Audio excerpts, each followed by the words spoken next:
So I'm delighted that we've got an excellent big group here, and I know how much work Peter Desmond and others have done to make this sort of one of the most vibrant places in Britain for circular economy thinking and action. So I hope I don't disappoint you. I've taken a focus of cities, and I have £5 English for anybody who can tell me what city that is. Just to, some people like multitasking. So if you can identify that city, I'll give you £5. I haven't lost my £5 yet. Pardon? No. It's somewhere distant, yes. But now we're going to have shout-outs around the world. But, okay, we'll keep it in mind, and we'll come back to that in case anybody thinks they've got it. I have been there, yes. And the clue is in the person who helps me with some of these slides lives there. So that's right. Okay, a bit of the background. Ken Webster, I was with the Ellen MacArthur Foundation for 8 years. I helped set it up in a way because I was employee number 3. Now we're about 118 of them, scurrying in different parts of the world. And that meant I lived on the Isle of Wight, very pleasant, for 8 years, but now I've moved to Exeter, University of Exeter, their business school, which is excellent because I have colleagues like Peter Hopkinson, Fiona Charnley is coming from Cranfield, Michelle Mayer is there, Adam Musgrove. There's a whole set of people working in the Centre for the Circular Economy. And one of the key things we want to do is make links with like-minded universities and cities and businesses. Now I've chosen this sort of topic because I'm not going to do, this is really quite new, I'm just wanting to see how you think about it. I've done it twice before. But there are different narratives around the circular economy, and some of them look competing.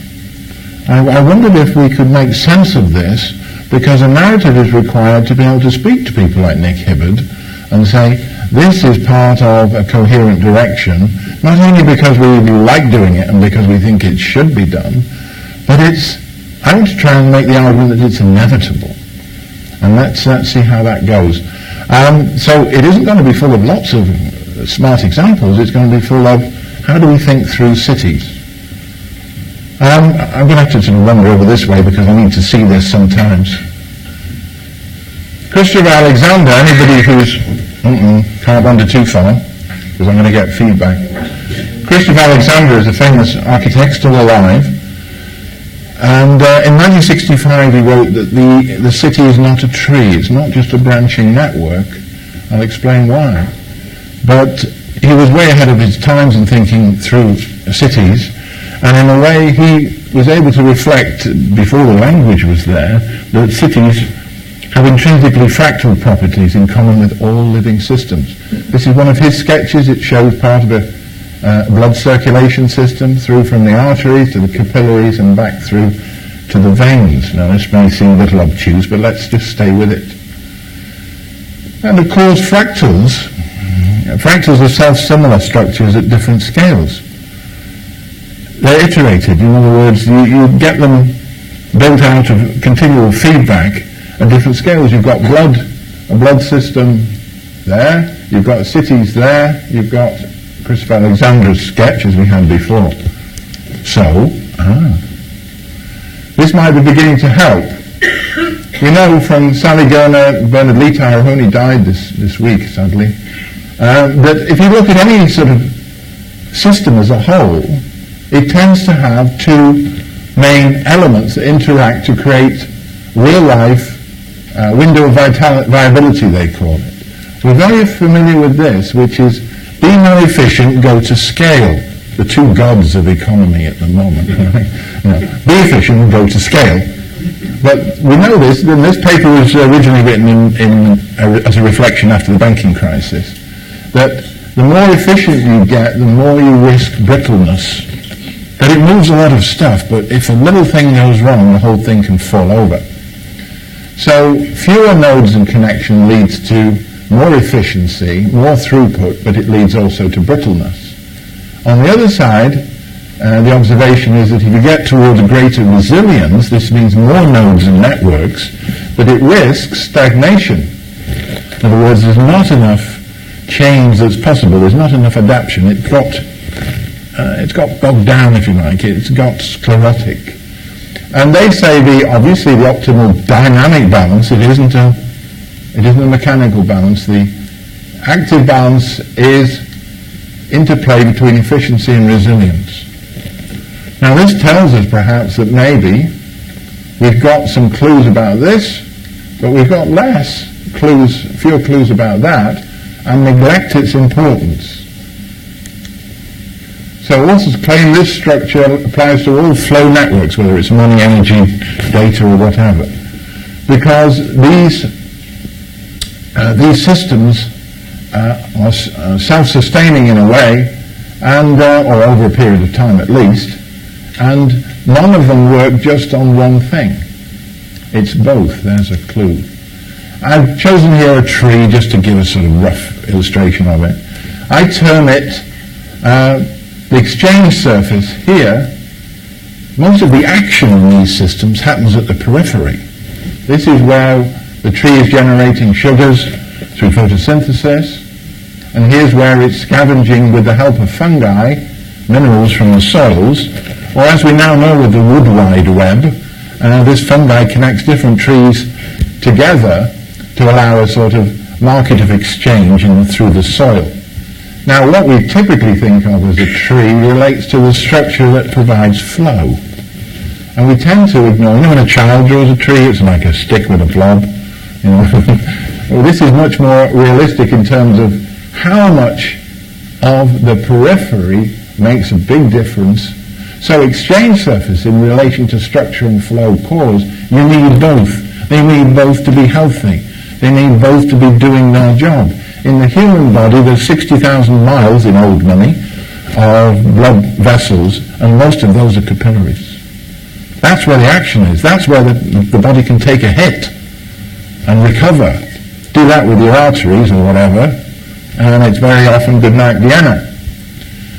So, a living, thriving city, I'm suggesting, it's only an argument, it's for entertainment in a way, it needs policies which improve flow efficiencies and exchange resilience. Nice and intuitive. These are functionally different. That's the key point of today. You can't do cities having policies which only play to efficiency and scale, because that is not the way the exchange functions work. Let's look at this one. Perfectly reasonable. Economies of scale are a way of lowering costs of ownership and access, getting more for less, and it usually results in few firms with large volumes. You don't have to live with that. A few firms with large volumes are going to do a lot of the big flows. Your iPhones are going to come from China, Apple's going to organize it in some way, and it's not going to be made in Hove. I don't think people mind that too much. Yeah. But exchange benefits from adding value with what we have already. Gunter Paoli's very good at this, if you haven't come across him. And it's jargonish a bit, but it's economies of scope or economies of diversity. It means additional benefits, money and non-money, from diversity and connectivity. It's many firms, all of them marginal. This is where the two interact to create an effective and dynamic city. And you need different policies to do this, to add value with what you have, than here, which is about economies of scale. I think sometimes we've mistaken doing that for helping these. P.S. Cities scale at 1 to 1.5, says Geoffrey West, when it comes to connectivity, which is good because you get more connectivity in the bigger city, and resource. And 0.85 resources. In other words, bigger cities can be more resource efficient. Just sort of throw that one in, because there seems to be a regularity about cities which is surprising and quite fun to look at. Now here's your circular economy bit, taken from Kate Raworth's look at it. You've got the linear economy going through here, and you've got your technical cycle here, and your biocycle there. So we need to work within the cycles of living systems. We've got that, but we're going to actually take the metaphors from this to develop more things. We know it runs on sunlight and all that. Ownership to service, if we can. It needs to be regenerative by design. It's a stock maintenance concept. You've got to keep natural capital, social capital, and all of these capitals up in order to get a decent flow. That's okay, we sort of understand that. But as some... No, don't do that.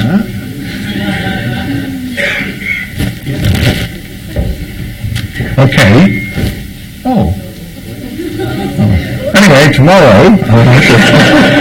You carry on talking. I'll carry on talking a little bit. Yes, tomorrow I was going to say. Now the other part of this is, for her, she always has that phrase, it's got to be regenerative and distributive by design. Traditional circular economy thinkers, not everybody here, many people here are beyond that. Oh, there we go. Thanks to my able assistant, Peter. That's David. Oh, sorry, David did that. You were here, Peter. I didn't look, you see. I thought, there's her.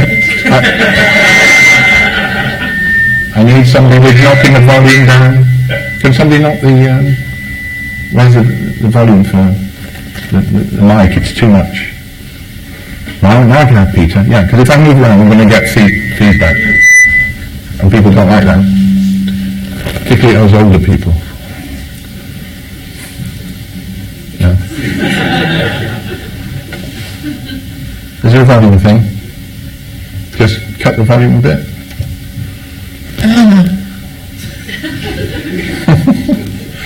Well, okay, if I just stand in the right place, We talk about technological universe, it never works, does it, this stuff? I remember pieces of paper. Right, so we got regenerative by design, but what... No.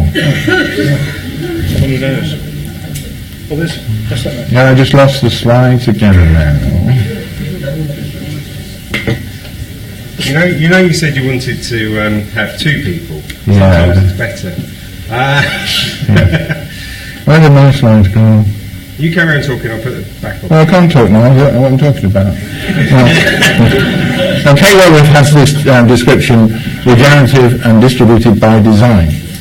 It's almost as if she had explicitly recognized that effective systems require, yes, the feedback, the loops, the rebuilding capital, but they also desire to be resilient. Otherwise, they're not meaningfully effective systems. It's not a wish list, I need it to be regenerative and distributed by design. That's how it works. If it isn't those, it doesn't work. It isn't circular in the sense of imitating some of those insights or taking insights from these complex systems. So in fact, did you get your laptop? Yeah. You had a slide set. I only got half of one. Do you want me to... It's coming back. It's coming. Is it all there? Did you look? Please go slowly. Do another one. I think there's an error on the file. There is an error. It stops there. Right. What shall I do? Shall I get my laptop out? Hang on. That's okay. Yep. Right. Anyway, I'll try and turn it down on my mic. Anyway.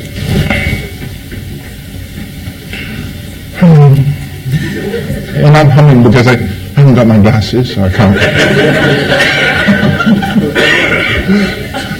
Just wear my glasses. Meanwhile, in the old people's home, thank you, dear. Am I breaking? Oh, the volume.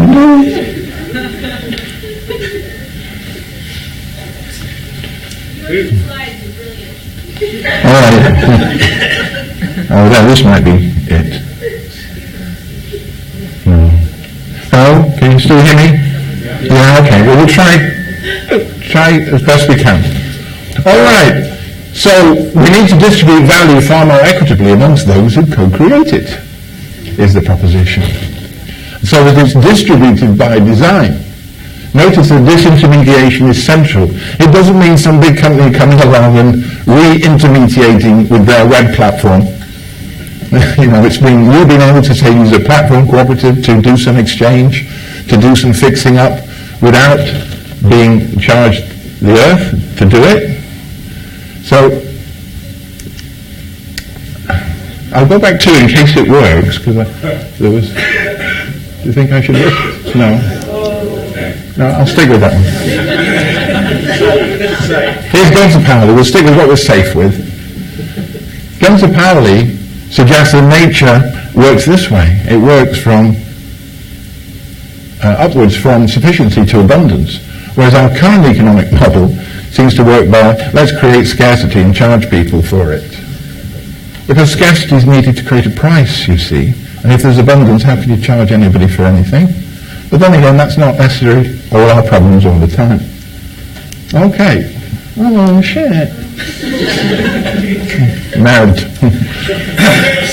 That wasn't me doing anything. No, that's I think I'm going to... I think it's that the file is damaged. Or just open it up again. So were you liking that so far? Was it all right? Yeah, very good. Yeah. I like the comedy element of it. Do you? Well, we're all desperate. Right. Doesn't like that one page. Doesn't? Well, okay, get past that page. Yeah, or that page. All right. We can go to guns. It doesn't like that page. Next one. This is like trying to guess what happened in between. There are no more pages there, are there? Up. Let's stay there. Let's stay there. All right. I have this on. If anybody wants a PDF, you can please I'll give it to one of these gentlemen and they can circulate it. Because they are circulators. Very good. Right. What we're getting to is that perhaps the era of production is over. Because we might be able to have, W. Brian Arthur, who's not on that slide, he was missing, says not only should we work from sufficiency to abundance, much as living systems that enable that evolution to happen. You don't instantly have a forest, you grow one, you evolve one. Equally, he says that actually when you look at it, and this is in the McKinsey quarterly, the problem of production is largely over. It's the problem of distribution, which is the question. He characterizes the difficulties of getting access to things, not that there are difficulties of producing them. And that's interesting too, because if we are able to have a distributed by design ability to add value with what we've had by directly exchanging more often, and this is like open loops in living systems, isn't it? Because the forest says be generous. The forest says, look, I'm using something and then it's over with, it's there for you to use. You get the dead deer in the wood, all sorts of creatures, about 130 different types of creatures feed on that. So it also reminds us that to feed the trees, we don't mind big trees, but you have to feed the forest to feed the trees. Now, some urban areas have been really practicing in trying to enable distributed by design. And their characteristic, or their thought, and I don't know whether it's in the previous slide, but it'll be repeated here, is that what public policy can do most usefully, because all of these firms are marginal, they haven't got lots of capital, they haven't got lots of resources, but there are plenty of resources in the city. They need the infrastructure that helps connect them up. It's not rocket science. But Pablo in Barcelona is an example of 9 big blocks in the city where they've encouraged all those things you've heard of before, such as maker labs, community kitchens, platform cooperatives, temporary materials stores. They're creating the infrastructure that helps exchange. They're not doing it for the people. The people are quite busy and active, being enterprising and exchanging, because the material is there. They just need to find ways of using it, much as we might see in Brighton and Hove. But we do need cheap infrastructure to do it. They need those. Let's imagine you've got an apple orchard, and you want to do you've got surplus. Well, what can you do with it? You might be able to find somebody who takes it off your hands, but what if there were temporary material stores which could hold what your surplus is, let people know that the stuff's there, and invite them to use some of it. Now, I was talking to a furniture manufacturer in the north of England, and he says, my clunky furniture, it's sort of a word they use up there, my clunky furniture gets taken here to Belgium to be incinerated, because it doesn't have a place to store it, and it's a cost. What if there were places to store it while people could get access to do something with it? At the moment, we have such a throughput system, it's like, I've got loads of spare apples, and if you can sort it out in a week, you can do something. It's like trying to turn people into UPS, a logistics firm. Just hang on a minute. I might think about something, but if you're only going to give me 7 days to do something, no, I can't do it. So we need to, in this notion, part of the infrastructure is temporary material stores, is places where you can make things, community kitchens, maker labs, and so on. And this Pueblo had been trying to do more of that, looking at with that, design global, manufacture local, very familiar sort of phrase. They're doing it with food, doing it with energy, doing it with, I think, manufacture is the last one, yes. Manufacture, yes, it's in Spanish, you don't need to know that, you've got the internet. Yeah, find out yourself. But they're doing quite good things with this by deliberately creating the infrastructure that harnesses enterprise and determination from the people by making things quite cheap. I was relating to some of the guys before, Robert Wright, talking, he was a former Labour Secretary in America, talking to, it's an employee in this case, from McDonald's, and saying, well, what do you earn? And she said $1,350 a month. Okay, what do you spend it on? Well, the rent's $900. It's not even, I'm not even interested in what she might buy in the way of products and services. She's got really no flexibility. Almost all of it is going in rent.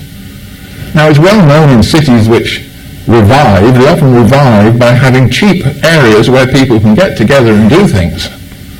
Cheap rent, cheap facilities. Like Berlin happened after the collapse of the wall. Lots of creatives and industrious types came in. So we need accessible infrastructure. We don't need the public services to do it for us.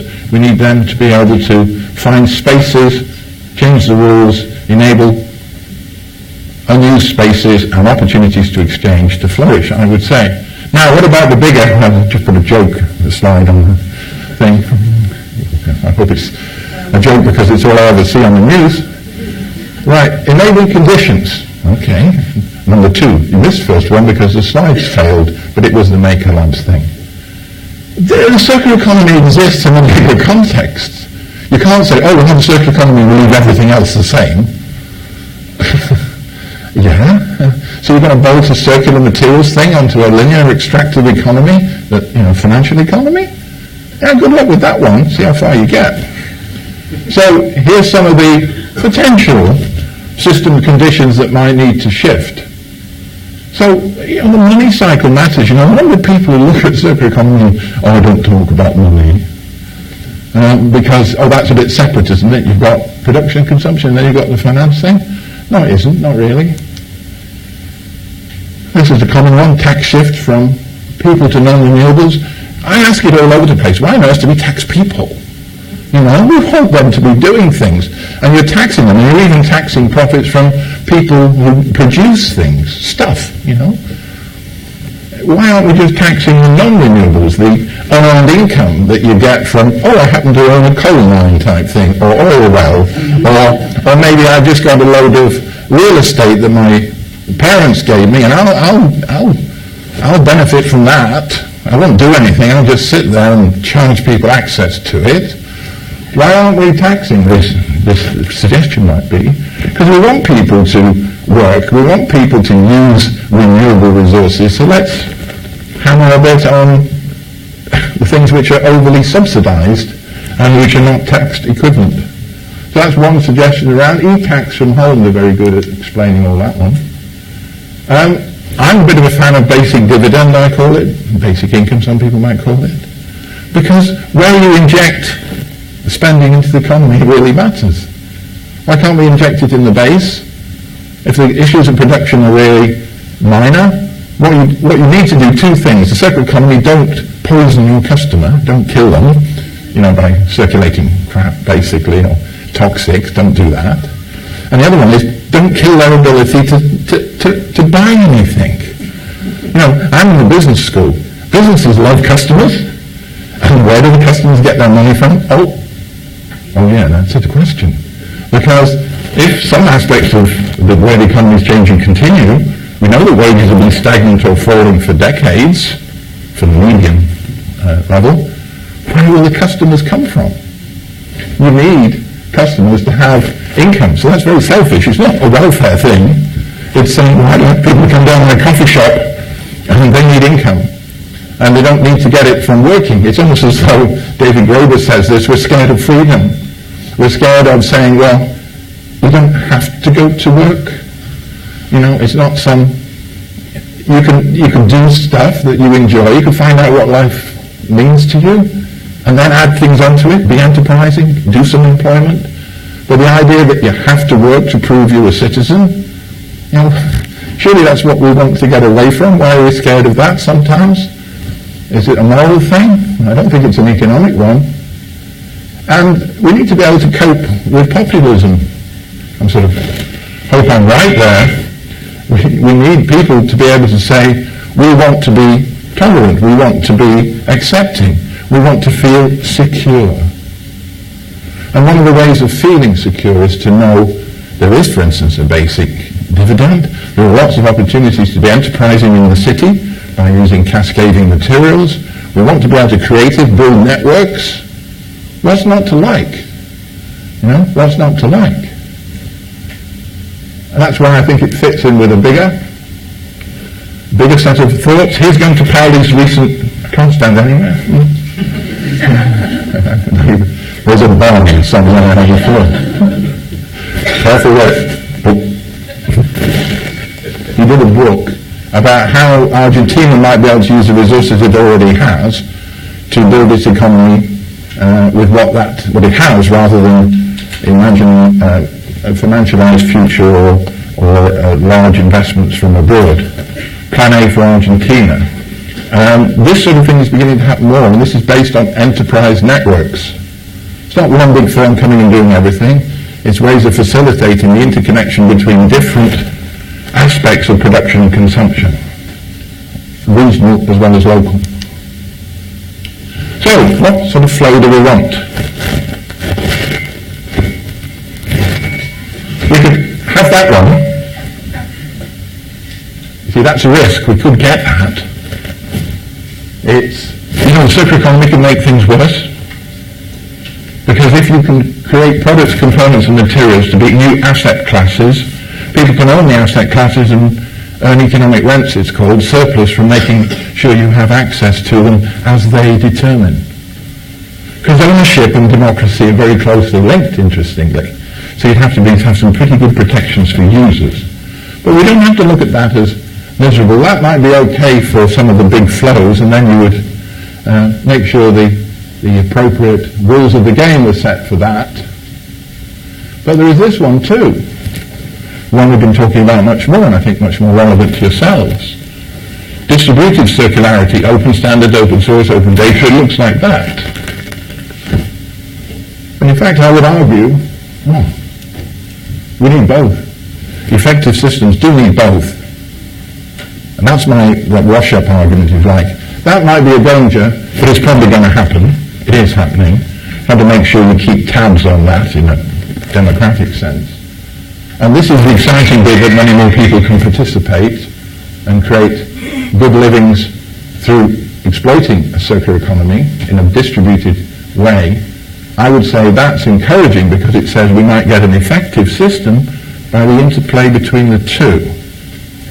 Okay, so thanks for bearing with me. Any clues on the cities? Anybody got it yet? Any more clues? EU? Sorry, Uruguay. It's Montevideo. Or as my friends in Liverpool would go, Montevideo. Montevideo, I keep my 10 pounds. All right, thanks very much, folks. Thank you.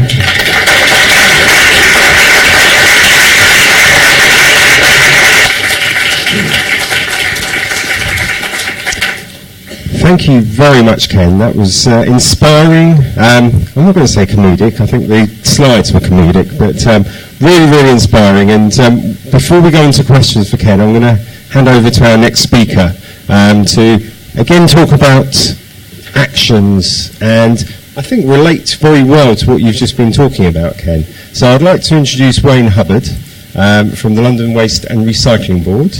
And I will just put the slides up while talking to you at the same time. Wayne. I bet his slides work. They might be on PowerPoint.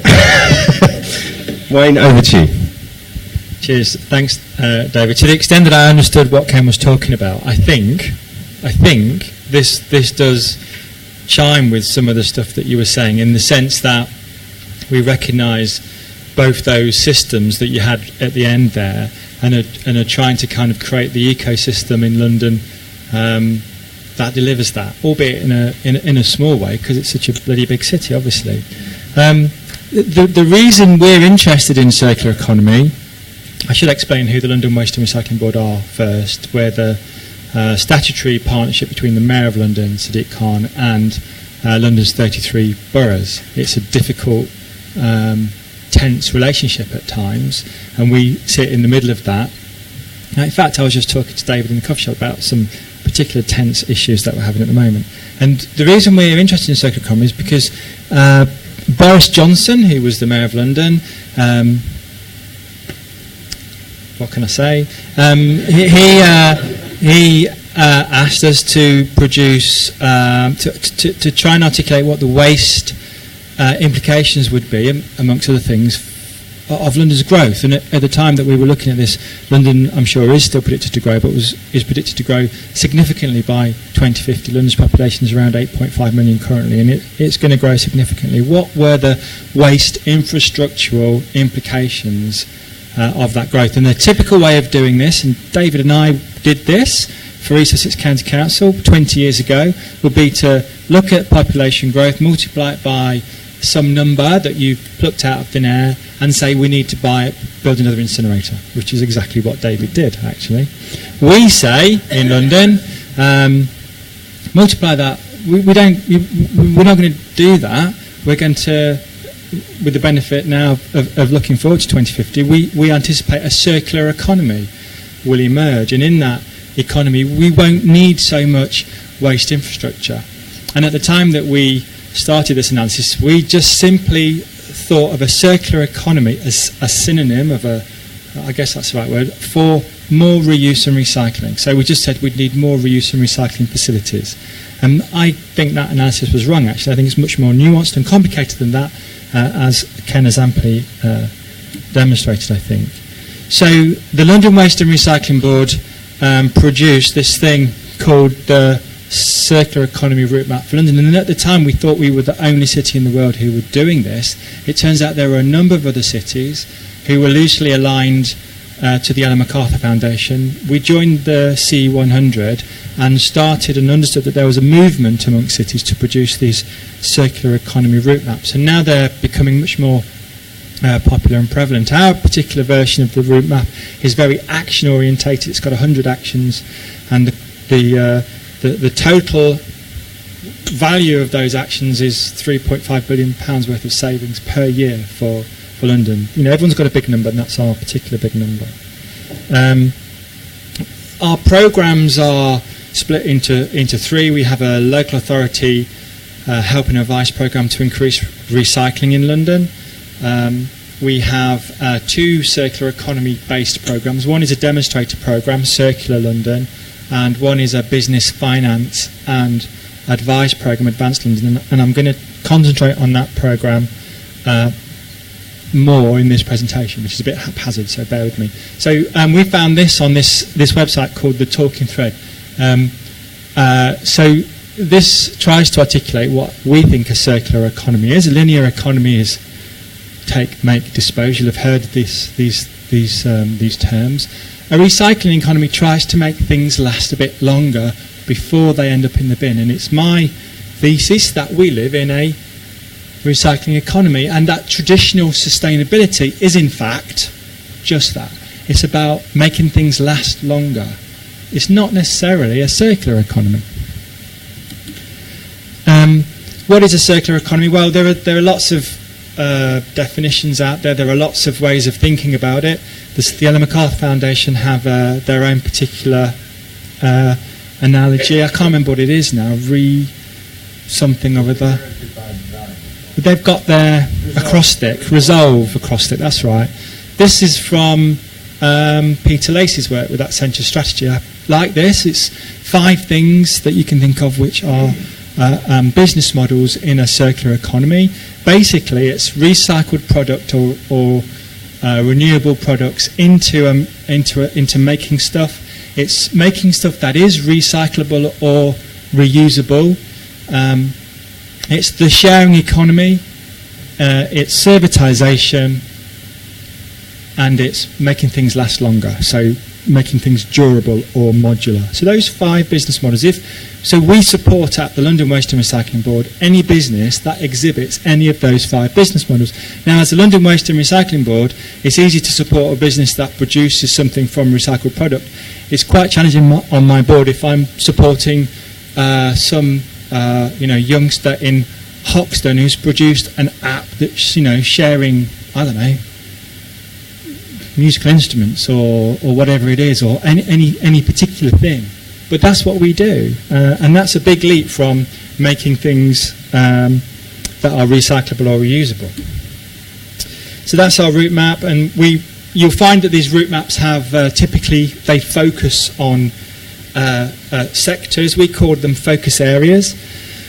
Our focus areas are distinct from our enablers. So we looked at London and we said these are the sectors where London has the greatest opportunity to make savings, and we need to focus on those. And we looked also at who could help us to realise those savings. So we have enablers, and those enablers are things like the media, government, because national government's in London as well as local government,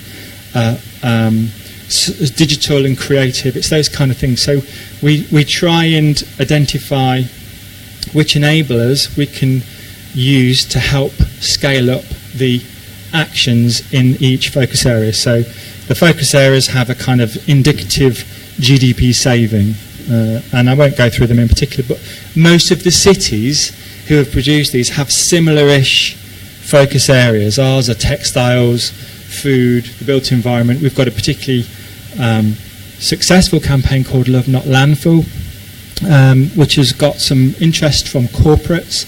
So we can sell that campaign into corporates, and these are global corporates, so we have global scale there. Electricals and, of course, plastics. Everyone's got to have plastics, haven't they? So this is our business support activity, and we think it supports businesses from startup to maturity. We've tried to think about the journey of a business and support them along each step of that journey until they can go their own way. So the first part of that is an accelerator. We just actually launched our accelerator. We're recruiting companies into that accelerator, and we'll be starting that from March in our new offices in Shoreditch. I want to say Shoreditch, not quite Shoreditch, but we'll call it Shoreditch. And then we have a venture capital fund, which we should be launching soon. It's all got a bit fraught because of Brexit, but the European Investment Bank are part of that, a part of the investor in the venture capital fund. But we hope to have sort of circa £14 million, and it's just a circular economy venture capital fund. So I think it's probably one of the first, if not the first in the world. I'll do a lot of this. It's the first in the world thing, because I think these are, and like no one's going to tell me they're not, are they? Maybe will. I think our circular economy accelerator is the first of its kind in the world. I think our venture capital is the first of its kind in the world, and the growth capital is circularity capital, which I think was probably the first growth capital circular fund, and we were one of the first investors in that fund. And our circular economy business program supports any business who wants to grow a circular economy business model, or a linear business who wants to transition to a circular business. And we've had great success with that program. I won't go through these in detail, but there are a series of toolkits that we've developed to help businesses through their journey. And I think there are some very particular barriers that circular businesses face in a linear world, and that's why we've created this program. It's a business support program. It's not a sustainability program. It doesn't tell businesses how to save waste. It helps these businesses become successful, because these businesses, I think, are by and of themselves circular and therefore, sustainable. I don't think those two terms are interchangeable, but it's probably easy to say it that way. It's been very successful. Some of these businesses you may have heard of, Viam are going to speak today. Some of these businesses you will hear of, I'm pretty sure. Library of Things, We Helped Stuff Start, Olio, Cup Club, some really interesting and innovative and exciting businesses. Chipsboard, have you heard of Chipsboard? They make chipboard from potatoes. Do they? Right, well, there you go. And we've developed our own particular version of the Accenture strategy thing. So there you go. It's very successful. We've done great stuff, I think. I won't bore you with that. I just want to talk about, at the end of my presentation, just what I think where we're going. And I think that is understanding the so-called Scope 3 emissions, the greenhouse gas effects of consumption. And lots of cities, London included, think they are doing great stuff in terms of reducing their Scope 1 and 2 emissions, and they are. London is particularly successful at that. One of the leading C40 city, in fact, I think the first member of C40 was Ken Livingstone and Bill Clinton, I think, who started C40. Very successful. Now, there are over, I think, 100 cities who are part of C40. It was C20, then it was C40, and then they just stopped changing the name. But they have kind of realised what I think all of us who've worked in the materials and waste sector for, however long we've been working here know, which is that greenhouse gas emissions related to consumption are never really mentioned. It doesn't appear when you hear about IPCC reports or the COP meetings. They don't talk about this stuff. Maybe it's because they're worried about double counting aspects of it, but basically cities' consumption is at least as much in terms of greenhouse gas emissions equivalent as the Scope 1 and 2 emissions. It's the so-called in-boundary emissions. And unless and until we kind of start to think about actively reducing our consumption, making the journey from consumption to use, from consumers of stuff to users of services, unless we start to do that, we're not really going to reduce cities as contributors to greenhouse gas emissions.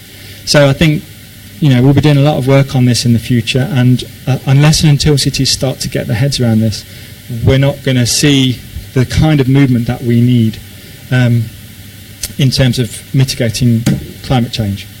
And then finally, we've moved into a new office. This is the Shoreditch office, which is actually kind of the north of the city, the fringe of it. It doesn't sound quite as sexy as Shoreditch, but that's where we're based, and we've kind of used circular. We've decked it out in a circular fashion, so everything's reused or recycled material or open source design. So if anybody wants to come and stay for a while in our office, they're quite welcome. That's it. Thank you very much.